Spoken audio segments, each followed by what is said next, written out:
Hello everyone, मैं हूं हर्ष। आप देख रहे हैं मेरा चैनल महा आयुर्वेदा। तो हम क्रिया शरीर पढ़ रहे थे। इससे पहले मैंने क्रिया शरीर के जो पार्ट 1 का एग्ज़ाम होता है यूनिवर्सिटी का एनसीएसएम सिलेबस के अकॉर्डिंग, तो उसके सारे चैप्टर कवर कर दिए हैं। आज से हम पेपर 2 स्टार्ट कर रहे हैं। तो पेपर 2 में सबसे पहले चैप्टर है रस धातु। तो चलिए चैप्टर को स्टार्ट करते हैं। चैप्टर का नाम है रस धातु। ये जो मैंने आपको बताई थी कि हमारे शरीर के अंदर 7 धातुएं होती हैं, रस, रक्त, मांस, मेद, अस्थि, मज्जा, शुक्र। तो उसमें से सबसे पहली धातु रस धातु होती है। तो आज हम इसी के बारे में पढ़ेंगे कि रस धातु क्या होती है। तो सबसे पहले देखिए रस धातु की निष्पत्ति।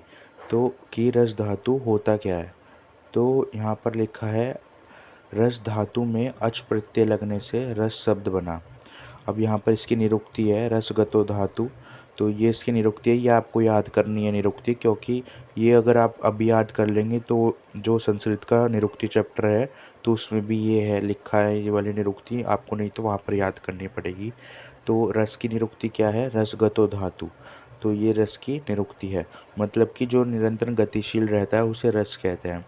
अभी मैंने आपको इससे पहले बताया था कि हम जो भी आहार का सेवन करते हैं, जो भी हम भोजन खाते हैं, समझ लीजिए हमने कोई आहार खाया, तो जो हमने आहार खाया तो वो हमारे जो शरीर के अंदर जो अग्नि होती है जठर अग्नि, तो उसके द्वारा जठर अग्नि के द्वारा पाक होकर वो 2 भागों में बनता है। कौन कौन से, सार भाग और कृट भाग। तो जो सार भाग होता है, तो सबसे पहले हमने आहार का सेवन करा, तो आहार के सेवन से जो उसका सार भाग होगा वो रस की उत्पत्ति होगी। रस जो होगा वो आहार का सार भाग होगा, और जो मल भाग होता है वो किट भाग बोलते हैं हम उसे। तो हमने कुछ भी आहार खाया तो सबसे पहले उसके रस की उत्पत्ति होती है, तो उसी रस से अगली धातु की उत्पत्ति होने लगती है। मैंने इससे पहले आपको कई बार बता रखा है कि रस से रक्त की, रक्त से मांस की, मांस से मेद की, और मेद से अस्थि, अस्थि से मज्जा और मज्जा से शुक्र। ऐसे ही आगे चलकर धातु की उत्पत्ति होती रहती है। तो इसलिए जो रस है वो सबसे इम्पोर्टेंट है। जो भी हम आहार खाते हैं तो सबसे पहले आहार रस की उत्पत्ति होती है, उसके बाद ही अन्य रस की उत्पत्ति होती है। तो इसके बाद देखिए यहाँ पर ये लिखा है जो निरंतर गतिशील रहता है उसे रस कहते हैं। गतिशील का मतलब है जैसे कि हमने कुछ भी आहार खाया तो वो आहार जो आहार रस बना वो निरंतर गतिशील रहता है, वो धातुओं में निरंतर पहुँचता रहता है। तो इसलिए हम उसे कहते हैं कि जो निरंतर गतिशील रहे उसे रस कहा जाता है। अब देखिए इसके बाद यहाँ पर लिखा हुआ है कि घृताकार होने के कारण रस को तेजभूत की संज्ञा प्रदान की गई है। तो घृत आकार होने के कारण मतलब कि जो रस है वो घी के आकार का होता है, स्निग्ध होता है और पतला होता है, जैसे बोलते हैं घी जैसा होता है, तो वैसा ही रस होता है। तो इसलिए उसे तेजभूत की संज्ञा दी गई है, मतलब उसे तेजभूत कहा गया है। मैंने आपको कहा था कि जो घी होता है उसमें अग्नि महाभूत की प्रधानता होती है, क्योंकि जैसे हम आग में घी डालते हैं तो आग जो अग्नि है उसकी वृद्धि होती है, तो इसलिए जो रस है उसको भी तेजभूत कहा गया है। अब यहाँ पर देखिए लिखा हुआ है रस मलों से रहित होता है। तो रस में मल नहीं होते, क्योंकि जो रस है वो ही आगे अगली धातुओं का निर्माण करते हैं, इसलिए रस मलों से रहित होता है। परम सूक्ष्म होने के कारण ये सूक्ष्म से सूक्ष्म स्रोतों में गमन करता है। इसके बाद अगर आप मुझे कहेंगे तो मैं रचना शरीर के चैप्टर लेक्चर स्टार्ट करूँगा, तो उसमें मैं आपको स्त्रोतस चैप्टर पढ़ाऊँगा जो बहुत ही इंपॉर्टेंट है। तो उसमें जो स्त्रोतस होते हैं, स्त्रोतस का मतलब होता है जो हमारे जो सूक्ष्म से सूक्ष्म जो छिद्र होते हैं हमारी बॉडी में, उन्हें स्त्रोतस कहा गया है, जहाँ से किसी भी जो रस का या धातुओं का गमन होता है, मतलब कि एक जगह से दूसरी जगह जाते हैं। तो रस जो है वो परम सूक्ष्म है, मतलब कि बहुत ही माइन्यूट है, बहुत ही सूक्ष्म है, हम उसे अपनी आंखों से सही से नहीं देख पाते। तो सूक्ष्म होने के कारण वो जो सूक्ष्म से सूक्ष्म मतलब कि छोटे से छोटे जो छिद्र हैं हमारे शरीर में, तो उनमें अच्छे से गमन कर सकता है। यहाँ पर ये लिखा हुआ है।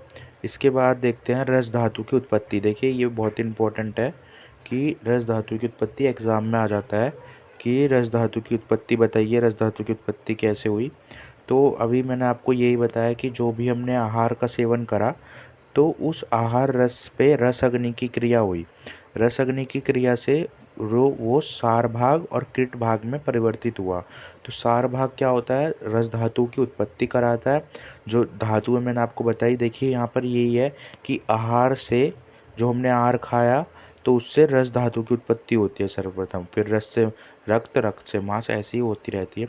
और जो उसका सूक्ष्म भाग है, मतलब माइन्यूट भाग है, वो जो है उपधातु की उत्पत्ति कराता है। उपधातु क्या होती है, स्तन्य और आर्तव। इससे पहले मैंने क्रिया शरीर के चैप्टर में बताया था कि उपधातु क्या होती हैं। क्रिया शरीर का चैप्टर नंबर जो 2 और 3 है, तो उनमें मैंने आपको अच्छे से बता रखा है कि उपधातु क्या है, आप जाकर चेक कर सकते हैं। तो ये उपधातु की उत्पत्ति कराता है। उपधातु क्या है, स्तन्य और आर्तव, रस की उपधातु।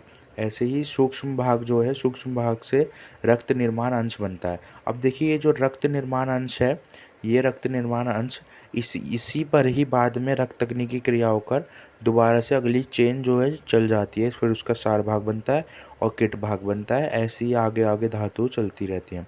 तो ये रक्त निर्माण अंश बहुत ही मेन है अगली धातुओं का निर्माण करने के लिए। देखिए यहाँ पे साफ लिखा हुआ है रक्त निर्माण अंश, तो ये रक्त को ही निर्माण करेगा, मतलब रक्त को बनाएगा। इसके बाद देखिए कृत भाग जो है, कृत भाग किसे कहते हैं, मल भाग को। तो ये मल भाग क्या होता है, कफ को हम बोलते हैं रस का मल। अब इसके बाद यहाँ पर देखिए ये एक पैराग्राफ लिखा हुआ है, ये है यहाँ पर, ये देखिए प्लाज्मा जो होता है, रस को हम प्लाज्मा भी बोलते हैं। तो मॉडर्न के अनुसार जो रस है उसको प्लाज्मा बोला गया।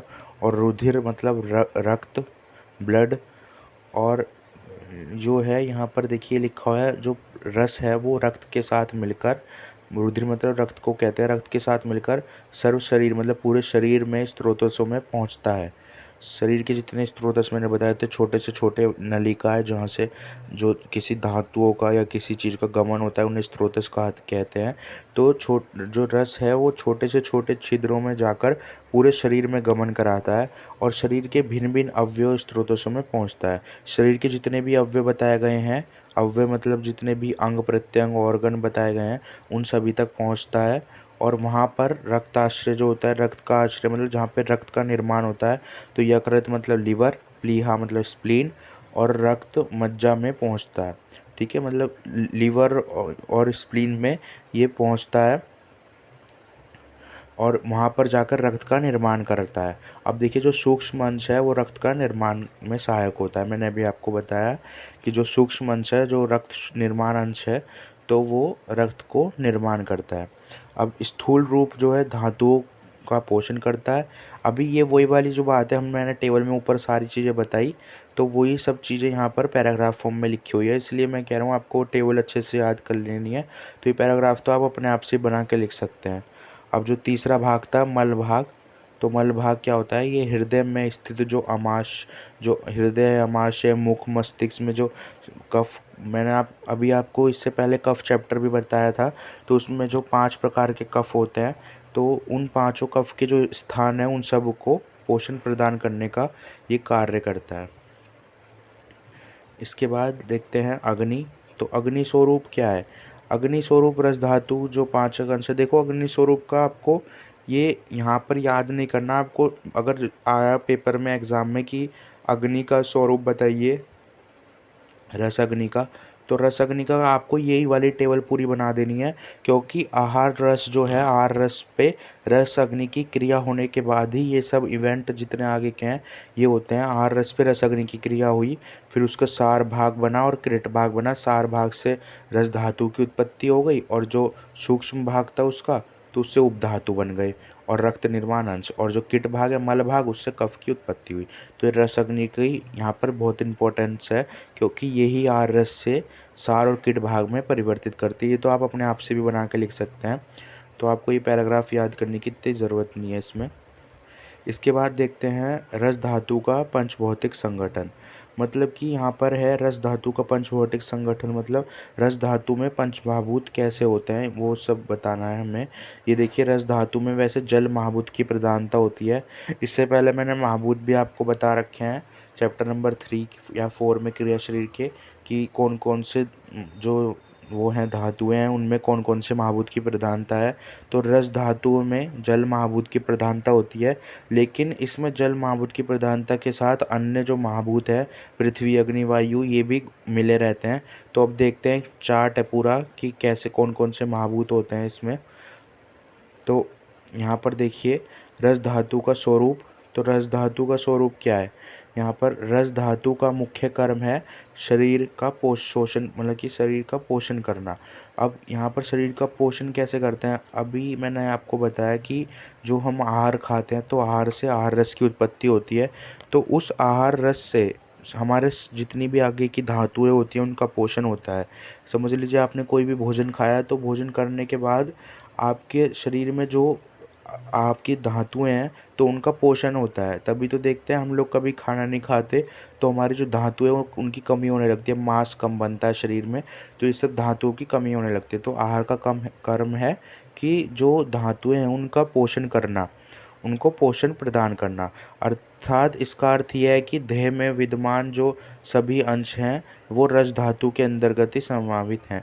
मतलब जो शरीर में जितने भी द्रव पदार्थ हैं, द्रव मतलब लिक्विड फॉर्म में, वो सभी रस धातु ही के अंतर्गत ही उनको लिया गया है, रस धातु ही कहा गया है, जो शरीर में किसी न किसी रूप में पोषण प्रदान करते हैं, शरीर का जो पोषण प्रदान करते हैं। अब देखो आधुनिक के अनुसार, ये पैराग्राफ आपको एक बार रीड कर लेना है। आधुनिक के अनुसार, आधुनिक क्रिया दृष्टि के अनुसार जो शरीर में फ्लूइड होता है वो दो तरीके से होते हैं, एक तो इंट्रासेलुलर फ्लूइड और एक एक्स्ट्रा सेलुलर फ्लूइड। इंट्रासेलुलर मतलब जो हमारी बॉडी में सेल होती है तो उनके जो बाहर फ्लूइड प्रेजेंट होता है, और इंट्रासेलुलर मतलब कि जो सेल के अंदर प्रेजेंट होता है। अब इंटरसेलुलर जो एक्स्ट्रा सेलुलर फ्लूइड है वो सेल के बाहर प्रेजेंट होगा। तो सेल के बाहर कौन कौन सा फ्लूइड प्रेजेंट होता है, यहाँ पर देखिए ब्लड प्लाज्मा और इंटरस्टिशियल फ्लूइड। अभी देखते हैं इसके अंदर, देखिए ये सब जितने फ्लूइड हैं ये साइनोवियल फ्लूइड जो हमारे जॉइंटों में होता है, पेरिटोनियल फ्लूइड, पेरिकार्डियल जो हमारी कार्डिक जो पेरिकार्डियल कैविटी होती है उसमें प्रेजेंट होता है हार्ट की, यहाँ पर पेरिटोनियल जो हमारे एब्डोमिनल में कैविटी होती है उसमें प्रेजेंट होता है, ठीक है। और सेरिब्रोस्पाइनल फ्लूइड हमारे मस्तिष्क ब्रेन में प्रेजेंट होता है। तो ये सब एक्स्ट्रा सेलुलर फ्लूइड है, मतलब कि सेल्स के बाहर प्रेजेंट होते हैं। और जो सेल के अंदर मतलब इंटरसेलुलर फ्लूइड होता है वो सेल के अंदर विद्यमान होता है। शरीर के अंदर विद्यमान जो कोशिकाएं मतलब सेल्स को बोलते हैं, तो उनके अंदर जो लिक्विड फ्लूइड प्रेजेंट होता है वो शरीर का कुल 40% भाग वजन कवर करता है। जो शरीर के अंदर जो सेल्स है हमारी उनके अंदर जो लिक्विड है वो शरीर के जो हमारे टोटल वेट है उसका 40% वो कवर करता है, और बाकी का जो 20% है वो बाह्य जो वो हैं द्रव वो कवर करते हैं। मतलब जो एक्स्ट्रा सेलुलर फ्लूइड है वो 20% कवर करता है। एक बार मैं आपको बताता हूँ अच्छे से, जो एक्स्ट्रा सेलुलर फ्लूइड है वो टोटल 20% वेट कवर करता है, और जो इंट्रासेलुलर फ्लूइड है ये वाला इंट्रासेलुलर फ्लूइड, तो ये टोटल 40% वेट हमारे बॉडी का कवर करता है। इसके बाद देखते हैं प्लाज्मा। तो प्लाज्मा क्या होता है, अब प्लाज्मा शरीर का वह भाग है जो धमनियों में रक्त के साथ प्रभावित होता है, मतलब जो हमारा बॉडी का ब्लड होता है उसके साथ जो प्रेजेंट होता है उसे प्लाज्मा बोलते हैं। तो आपने बचपन से पढ़ा होगा। उसके बाद आधुनिक रक्त में प्लाज्मा रक्त कोशिकाएं में समावित होता है। आधुनिक मतलब मॉडर्न साइंस के अनुसार जो रक्त में जो प्लाज्मा होता है तो वो रक्त कोशिकाओं में ही होता है, मतलब कि ब्लड सेल में ही प्रेजेंट होता है। जबकि आयुर्वेद में प्लाज्मा को रस धातु माना है, और जो रक्त कोशिका है जो ब्लड सेल्स होती हैं उनको रक्त धातु माना है। देखो कितनी अच्छी बात बताई गई है यहाँ पर कि जो मॉडर्न है तो मॉडर्न ने तो जो प्लाज्मा है उसको रक्त के साथ ही मान लिया है, जो ब्लड है और प्लाज्मा है उनको साथ में मान लिया है। और जो आयुर्वेद है उन्होंने जो प्लाज्मा है तो उसको तो रस धातु माना है। यहाँ पर देखिए साफ लिखा हुआ है कि प्लाज्मा को तो रस धातु माना है, और जो रक्त कोशिकाएं हैं मतलब जो रेड ब्लड सेल होती हैं तो उनको रक्त धातु मान लिया इन्होंने आयुर्वेद ने। इसके बाद देखिए वो जो मैं अभी ऊपर आपको चार्ट बता रहा था कि पंचमहाभूतीय संगठन, वो यहाँ पे अच्छे से बताया गया है। ये लिखा हुआ रस धातु, देखो यहाँ पे लिखा है रस धातु को प्लाज्मा माना गया है। तो इसका पंच महाभूतिक कौन कौन सा होता है? सबसे पहले देखिए वायु महाभूत से इसमें क्या क्या होता है, आप एक बार खुद से दिमाग लगा के देखिए कि वायु महाभूत में क्या होगा। जो प्लाज्मा है उसके अंदर ऑक्सीजन और कार्बन डाइऑक्साइड। और ऐसे अग्नि महाभूत में क्या होगा? विटामिन। विटामिन कौन कौन से, ये आपको ऐसे याद कर लेना है, विटामिन ए बी सी और ई, ए बी सी ई, ठीक है, और बायोटिन। ये 2-3 नाम याद कर लेना है आपको। ऐसे एंजाइम कौन कौन से होंगे? Amylase, lipase. धातुएं सोडियम, पोटेशियम, मैग्नीशियम, लोहा मतलब कि आयरन, ताम्र, कॉपर बोलते हैं ताम्र को, आयोडीन, ये सब धातुएं होंगी, ठीक है। खनिज पदार्थ, खनिज मतलब जो ज़मीन के अंदर से मिलते हैं खनिज पदार्थ, वो होंगे गंधक, सोडियम बोलते हैं गंधक को, और यहाँ पर फॉस्फोरस। इसके बाद देखते हैं जल। तो जो जल महाभूत से तो जल ही होगा टोटल 92% हमारी बॉडी में, और बाकी स्नेह, लिपिड्स, फॉस्फोलिपिड।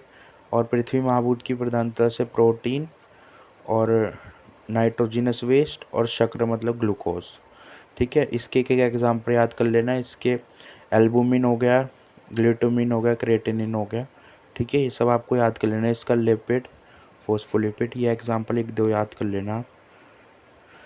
ये वैसे इंपॉर्टेंट है, ये कई बार एग्जाम में आ जाता है कि रस धातु का पंच भौतिकता बताइए, तो आपको ये टेबल पूरी अच्छे से बतानी है। इसके बाद आते हैं रस के भेद, ये भी इम्पोर्टेंट है। रस के भेद कई बार पूछा गया एग्जाम में कि रस के भेद का वर्णन करें। तो आचार्य चक्रपाणि ने रस के 2 भेदों का उल्लेख किया गया है। तो कौन कौन से 2 भेद हैं, चलिए देखते हैं। सबसे पहला है स्थायी रस, दूसरा पोषक रस। तो स्थायी रस क्या होता है? स्थायी रस वह होता है, रस होता है जो पोषक रस भी कुछ समय बाद ही स्थायी रस बन जाता है। स्थायी रस से आपको नाम से समझ में आ रहा होगा कि स्थायी मतलब कि एक जगह स्टेबल है, मतलब एक जगह रुका हुआ है, तो उसे स्थायी रस बोलते हैं। तो जो पोषक रस है जो एक जगह से दूसरी जगह बहता है, तो वो भी कुछ समय बाद स्थायी रस बन जाता है। यहाँ पर देखिए ये लिखा हुआ है कि यह एक स्थान पर स्थिर होने के कारण स्थायी रस कहलाता है। एक स्थान पर रुक जाने के कारण इसे स्थायी रस कहते हैं। आधुनिक के अनुसार जो स्थायी रस है वो इंट्रासेलुलर फ्लूइड, मतलब कि जो सेल के अंदर फ्लूइड प्रेजेंट होता है वो एक जगह रुका हुआ होता है, तो इसलिए उसे स्थायी रस बोलते हैं। ऐसे टिश्यू के अंदर जो फ्लूइड होता है, साइनोवियल फ्लूइड जो जॉइंट में होता है, पेरिकार्डियल फ्लूइड, और यहाँ पर देखिए ये सब जो हैं सेरेब्रोस्पाइनल फ्लूइड, ये सब फ्लूइड जितने हैं ये स्थायी रस है क्योंकि ये एक जगह रुके हुए होते हैं। अब पोषक रस क्या होता है? जो पोषक रस होता है जो अलग अलग जगह जाकर शरीर में पोषण प्रदान करता है। यहाँ पर देखिए ये लिखा हुआ है पोषक रस क्या है? धमनियों में जाकर जो लिम्फ वेसल है उनमें वहन करता है, एक जगह से दूसरी जगह जाता है और धातुओं तक पहुँचता है और उनका पोषण प्रदान करता है, इसे पोषक रस कहते हैं। तो यहाँ पर देखिए प्लाज्मा और लिम्फ को पोषक रस कहा गया है। अब ये वाली जो टेबल है ये इम्पोर्टेंट है, इसको अगर एक बार आप देख लेंगे तो आपको पता चल जाएगा कि क्या इस कौन सा स्थायी रस है और कौन सा पोषक रस है। ये देखिए स्थायी रस कौन कौन से थे? इंट्रासेलुलर, क्योंकि ये सेल के अंदर प्रेजेंट है तो इसलिए इंट्रासेलुलर बोलते हैं, ये एक जगह स्थिर रहते हैं, तो इंट्रासेलुलर फ्लूइड हो गया स्थायी रस। Tissue fluid, synovial fluid, peritoneal fluid, pericardial fluid, intracellular fluid, और यहाँ पर देखिए सेरेब्रोस्पाइनल फ्लूइड, ये सब हो गए स्थायी रस क्योंकि ये एक जगह ही रहते हैं, ये गमन नहीं करते, एक जगह से दूसरी जगह नहीं जाते। और पोषक रस कौन कौन से हो गए? लिम्फ हो गया, प्लाज्मा हो गया, ये हो गए पोषक रस क्योंकि ये एक जगह से दूसरी जगह गमन कर जाते हैं, मतलब चले जाते हैं और धातुओं का पोषण करते हैं, इसलिए इसको पोषक रस कहा गया है। अब यहाँ पर है रस के स्थान। तो रस का स्थान कहाँ गया, ये वाला श्लोक एक बार याद कर लेना। तस्य हृदय स्थानम। तो रस का स्थान कहाँ गया है? हृदय माना गया है। ये हृदय से 24 धमनियाँ जो होती है, ये धमनी चैप्टर भी रचना शरीर में है, तो आप मुझे कमेंट करके बता देना अगर आपको चैप्टर पढ़ने हैं रचना शरीर के भी, तो मैं रचना शरीर के लेक्चर्स स्टार्ट कर दूंगा अपने चैनल पे। अभी मैंने क्रिया शरीर के सारे लेक्चर्स डाल दिए हैं अब तक के, और पदार्थ विज्ञान कंप्लीट आपको पढ़ा दी है, और संस्कृत भी पढ़ा दिए हैं कई चैप्टर आपको। तो आप मुझे बता देना कमेंट करके, तो मैं लेक्चर डालने स्टार्ट कर दूंगा रचना शरीर के भी। तो यहाँ पर देखिए जो रस का स्थान हृदय माना गया है, तो रस हृदय से 24 धमनियों द्वारा, हृदय से 24 धमनी मतलब कि आर्टरीज जो होती हैं वो हृदय से जुड़ी रहती हैं, हमारा हार्ट जो है उससे आर्टरीज जुड़ी रहती है, तो उससे 24 धमनियों द्वारा 10 जो है नीचे की ओर, 10 ऊपर की ओर और 4 तिर्यक मतलब कि 4 चारों तरफ फैली रहती हैं। तो इनके द्वारा संपूर्ण क्रिया जो होती है वो निरंतर चलती रहती है। रस जो है वो हृदय से जो 24 धमनी है उससे संपूर्ण शरीर में पहुंचकर शरीर के पोषण करता है, आपको ये याद रखना है। और चरक ने क्या माना है, 10 धमनी मानी है। उन्होंने कहा है कि रसवाज स्त्रोतस का मूल जो है 10 धमनी को माना है इन्होंने, हृदय और 10 धमनी। सुश्रुत ने क्या माना है, हृदय और रसवाहिनी धमनी, और चरक ने माना है हृदय और 10 धमनी। अब यहाँ पर एक श्लोक है, ये वाला इंपॉर्टेंट है श्लोक। रसवानाम स्त्रोतसनाम हृदय मूलम 10 चा धमन्य। तो 10 धमनी रस को जो सर्व शरीर अभी मैंने बताया संपूर्ण शरीर में पहुंचाती है, और सुश्रुत के अनुसार जो मूल माने गए हैं वो माने गए हैं हृदय और रसवाहिनी धमनी। ये स्त्रोतस चैप्टर हम अच्छे से पढ़ेंगे, रचना शरीर में है तो उसमें अच्छे से हम देख लेंगे स्त्रोतस कौन कौन से होते हैं, तो कौन कौन से उनके स्थान बताए गए हैं, तो ये आपको वहाँ पे अच्छे से समझ में आ जाएगा। इसके बाद देखिए जो रस धातु है उसके गुण और कर्म का वर्णन किया गया है। रस धातु के गुण क्या है, कर्म क्या है।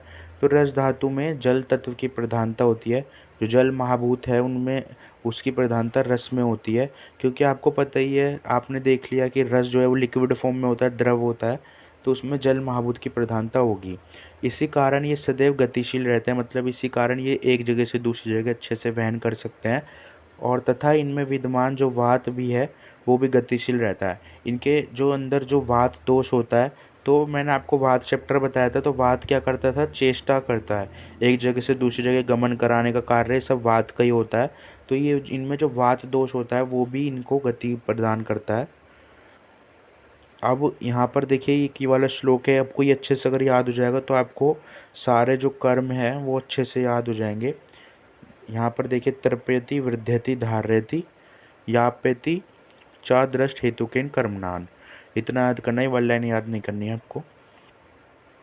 तो ये 4 कर्म बताए गए हैं, क्योंकि कई बार एग्जाम में क्वेश्चन आ जाता है कि रस धातु के कर्म बताइए 5 मार्क्स में, तो आपको ये करना है। रस धातु जो है शरीर में 4 प्रमुख कर्म करते हैं। तर्पयति मतलब रस धातु जीवन में प्रत्येक अवस्था में बल प्रदान करते हैं। जो हमारे जो स्टार्टिंग में युवावस्था होती है, स्टार्टिंग में हमारे बाल्यावस्था होती है हमारी, मैंने आपको चैप्टर में बताया था कि 3 अवस्था होती हैं, पहले बाल्यावस्था मतलब बचपन, दूसरा युवावस्था और तीसरा वृद्धावस्था। तो जो तीनों अवस्था होती हैं यहाँ पर देखिए बाल अवस्था, युवावस्था और वृद्धावस्था, इन तीनों अवस्था में शरीर का तर्पण करती है, मतलब शरीर का पोषण करती है। जीवन में रोज जो हम क्रिया करते हैं, मतलब जो भी कार्य करते हैं जीवन में, तो वो सब कार्य को ऊर्जा जो प्रदान करती है वो रस धातु के द्वारा ही होता है। पहला कर्म हो गया इसका। दूसरा कर्म है जो वृद्ध्यति, मतलब ये जो रस धातु है वो बाल्यावस्था होती है ना, बचपन, तो बचपन में शरीर का वर्धन करती है, मतलब शरीर को बढ़ाती है। अब देखा होगा आपने, जो बच्चे होते हैं उनकी हाइट छोटी होती है, उनका शरीर भी छोटा होता है, तो इस काल में जो जीवन के अनेक जो अंग प्रत्यंग है, ऑर्गन है, और जो शरीर की जो हड्डियाँ ये सब चीज़ें हैं, देह हो गए, धातु हो गए, इन सबको वृद्धि करने वाली होती है, मतलब इन सबको बढ़ाने वाली होती है और शरीर का पोषण करने वाली होती है। तभी तो कहते हैं बच्चा, ये बढ़ता बच्चा, तो ये बच्चे जो होते हैं उनमें रस धातु ही मुख्य कर्म करती है, उनको बढ़ाने का कार्य करती है धातुओं को, और जो बल कारक होती है, मतलब बच्चों का पोषण करती है और उनको बल प्रदान करती है। शरीर की धातु उपधातु तक पहुंचकर शरीर का विकास करने का कार्य होता है। अगर देखिए यहाँ पर, अगर हम जैसे कहते हैं कोई बच्चा कम खाना खाता है, तो उसके अंदर जो रस धातु है उसकी कमी हो जाएगी और उसका शरीर का पोषण अच्छे से नहीं हो पाएगा, इसलिए उसकी जो धातु हैं वो भी अच्छे से नहीं बन पाएगी, इसलिए उसकी हाइट छोटी हो जाएगी, उसका जो धातु है उनके शरीर में कमी हो जाएगी। देखिए सब चीज़ एक दूसरे से जुड़ी हुई होती हैं। तो यहाँ पर ये लिखा है, अब धार्यति अगला कर्म। तो युवावस्था जो होती है हमारी, मध्यावस्था, तो युवावस्था में शरीर में जो क्रिया जितना जितनी समझ लीजिए एनाबॉलिज्म कैटाबॉलिज्म आपको पता होगा कि जितनी हमारे बॉडी में निर्माण कार्य होता है उतना ही शरीर में नाश कार्य होता है। तो निर्माण कार्य जो शरीर का जब संकुचित विकास मतलब पूरा विकास हो जाए तो इसके बाद जो शरीर को के अंदर जो दोष धातु मल हैं उनको स्थिरता प्रदान करने का कार्य ये करती है। धार्यति मतलब धारण करना। जो शरीर में अगर संपूर्ण विकास हो गया, शरीर का पूरा शरीर बन गया हमारा, तो उसके बाद उसको ऐसे ही बनाए रखने का कार्य रस धातु का ही है। अब यापेति, यापेति क्या है? जब वृद्धावस्था आती है, बुढ़ापा, तो उसमें शरीर के जो धातु है उनका क्षीण होने लगता है, मतलब उनके में कमी आने लगती है। तो इस अवस्था में धातु और उपधातु दोष में क्षीणता आ जाती है, मतलब कमी आ जाती है। तो रस धातु के क्षीण होने पर भी उन्हें नष्ट होने से बचाती है। मतलब जो धातु है उनको कम होने पर भी उन्हें बिल्कुल ख़त्म होने से बचाने का कार्य भी रस धातु का ही है। अन्य कर्म सुश्रुत ने अन्य कर्म माने हैं, जैसे कि रस पुष्टि का उल्लेख किया गया है, मतलब वो शरीर की पुष्टि करता है। इसके बाद देखिए यहाँ पर रस वृद्धि और क्षय के लक्षण बताए गए हैं।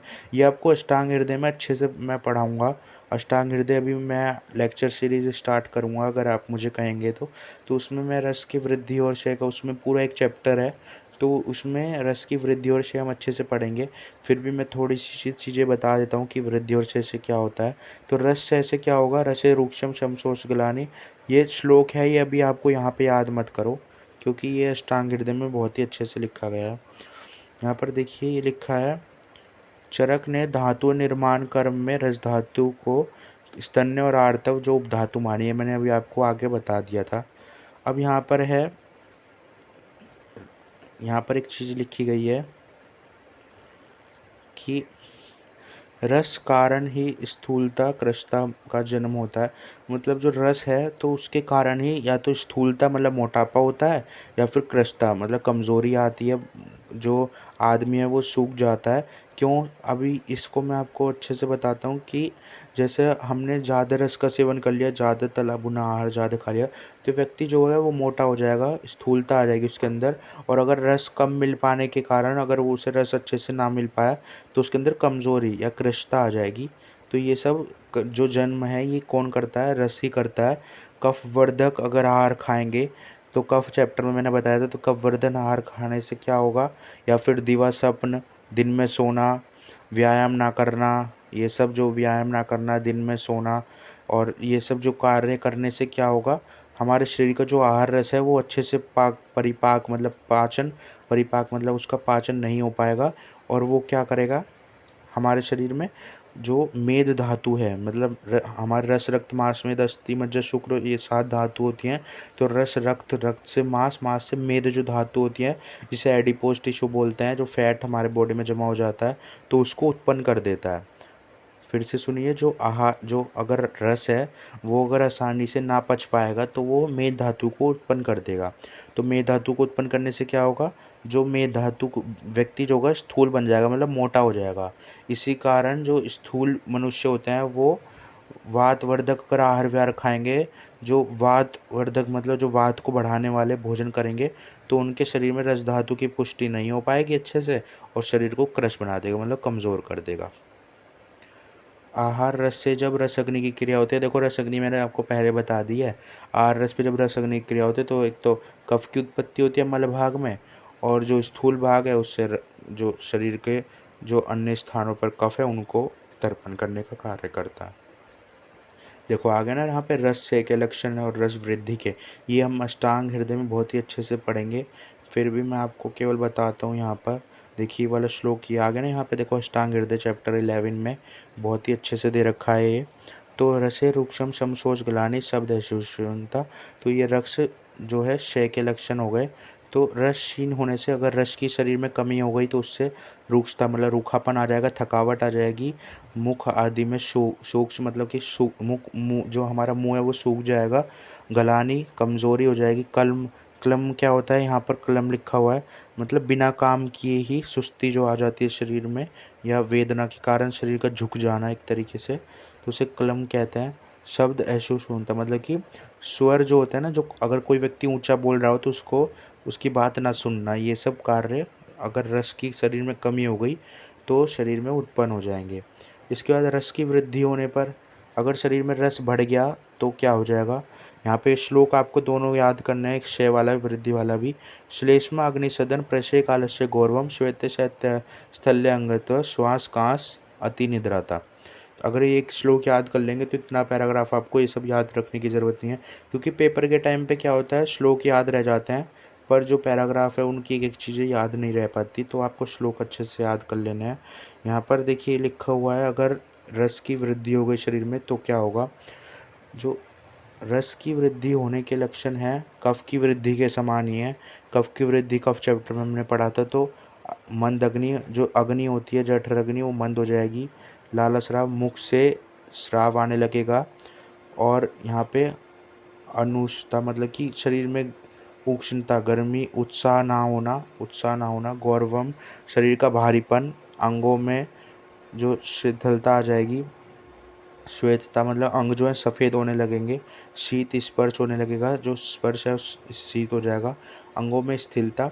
श्वास कांस अधिक निद्रा, मतलब कि श्वास रोग हो जाएंगे, खांसी हो जाएगी और नींद अधिक आने लगेगी। इसके बाद देखते हैं हम रस धातु का प्रमाण। तो यहाँ पर देखिए रस धातु के प्रमाण में क्या माना है, ये प्रमाण चैप्टर हम अच्छे से पढ़ेंगे आगे रचना शरीर में। तो प्रमाण में क्या माना है, रस धातु का प्रमाण 9 अंजलि माना है। और अगर इस 9 अंजलि से ज़्यादा बढ़ गया शरीर में तो रोग उत्पन्न करेगा, और कम हो गया तो भी रोगों की उत्पत्ति करेगा। तो अंजलि क्या होता है, हम एक हाथ कर लेते हैं जो, तो उसे अंजलि बोलते हैं। इसको अच्छे से देखेंगे हम रचना शरीर में। ये देखिए यहाँ पर लिखा हुआ है 9 अंजलि माना गया है।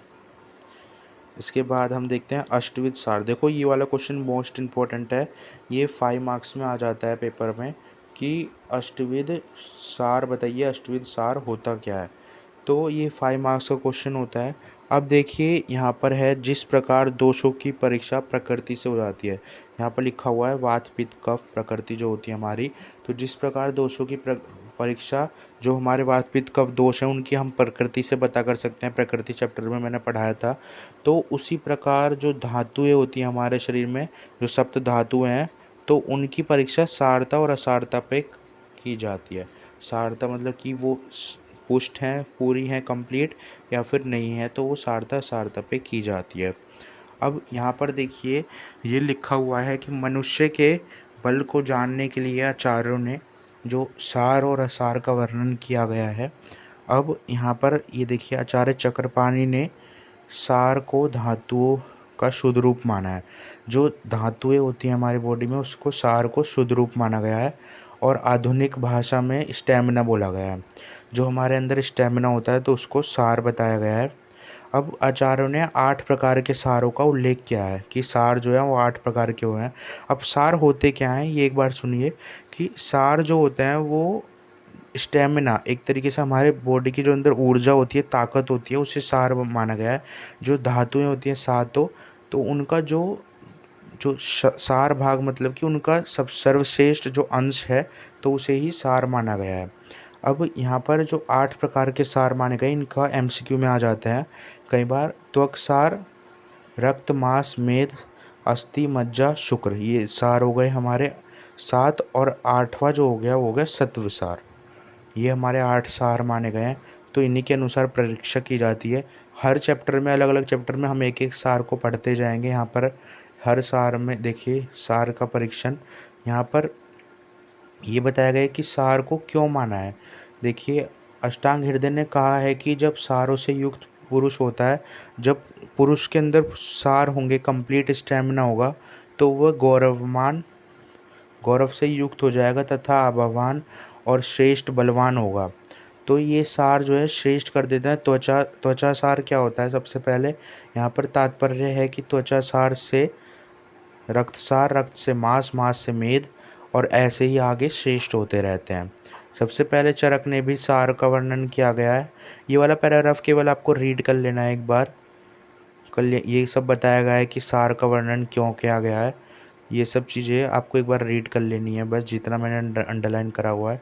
अब यहाँ पर देखिए सार परीक्षा का प्रयोजन, कि जो धातुएं होती हैं हमारे शरीर में, तो उनकी परीक्षा के लिए सार का वर्णन किया गया है। अब सार होता क्या है, जो हमारे बॉडी का स्टैमिना होता है तो उसकी परीक्षा किस प्रकार की जाएगी। तो अगर ये चरक ने बोला है कि कभी कभी जो रोगी हैं उनका शरीर मांस से भरा हुआ होता है, दृढ़ होता है, परंतु जो रोगी है वो कम बल होने के कारण इस प्रकार दुर्लभ, मतलब कि छोटा ऐसा दिखाई देता है कि उसके अंदर रोग नहीं है। तो इस भ्रम की स्थिति को निवारण करने के लिए सारों की परीक्षा की जाती है। मतलब इसका ये अर्थ ये है कि जैसे कभी कभी जो अधिक बलवान व्यक्ति भी होता है वो भी ऐसा लगता है कि उसे अधिक रोग नहीं है, लेकिन रोग अधिक होते हैं। तो इसके लिए हमें सार का अच्छे से वर्णन किया गया है यहाँ पर। त्वक सार, अब सबसे पहले देखिए हर चैप्टर में एक एक सार का वर्णन है। ये इस चैप्टर का लास्ट टॉपिक है, त्वक सार। त्वक सार क्या होता है? त्वक सार, त्वचा जो होती है उसे त्वक बोलते हैं। तो त्वक मतलब त्वचा में स्थित जो रस है उसे त्वकसार बोले हैं। अब त्वकसार वाले जो पुरुष हैं वो कैसे होते हैं? त्वकसार मतलब जिसके अंदर जो त्वक है वो संपूर्ण है, तो उसकी जो त्वचा होती है वो स्निग्ध होती है, चिकनी होती है, मृदु सॉफ्ट होती है, कोमल होती है, प्रसन्न होती है, पतली होती है, गंभीर होती है, सुकुमार होती है, रोम वाली मतलब रोंगटे होते हैं उसके, और चमकदार बताई गई है। तो ऐसे जो पुरुष होते हैं वो सौभाग्यशाली होते हैं, सुख, ऐश्वर्य, बुद्धि, विद्या, आरोग्य और दीर्घायु के घोषित हैं। मतलब इन्हें दीर्घायु वगैरह ये सब जितने चीज़ें हैं उन सब की प्राप्ति होती है। तो हमें यही देखना है कि जैसे कोई हमें व्यक्ति आया हमारे पास, तो हमें पता करना है कि उसे त्वकसार है नहीं है। तो हमें देखना है कि उसकी त्वचा कैसी है, सॉफ्ट है या नहीं सॉफ्ट है। ये सब चीज़ें हमें पता करनी है कि त्वचा प्रसन्न है, कोमल है, कैसी है। तो उससे हम पता कर सकते हैं कि ये त्वकसार का व्यक्ति है। लास्ट टॉपिक बचा है लिम्फ के कार्य। लिम्फ क्या होता है? लिम्फ पूरा एक चैप्टर है रचना शरीर में आगे। तो लिम्फ जो होता है पोषण, न्यूट्रिटिव, मतलब लिम्फ उन भागों का पोषण करता है जो शरीर में ऑक्सीजन को एक जगह से दूसरी जगह पहुंचाने का कार्य लिम्फ का ही है। ये लिम्फ ड्रेनेज का कार्य भी करता है, टिश्यू से जो अधिक मात्रा में मल भाग है उसको निकालने का कार्य है। जो ट्रांसमिशन ऑफ प्रोटीन, प्रोटीन का ट्रांसमिशन करता है। और जो एब्जॉर्प्शन ऑफ फैट को एब्जॉर्ब करता है। डिफेंसिव, जो हमारी लिम्फोसाइट होती है, बी लिम्फोसाइट, टी लिम्फोसाइट, जो हमारी इम्यूनिटी बनाती है, वो सब लिम्फ का कार्य होता है।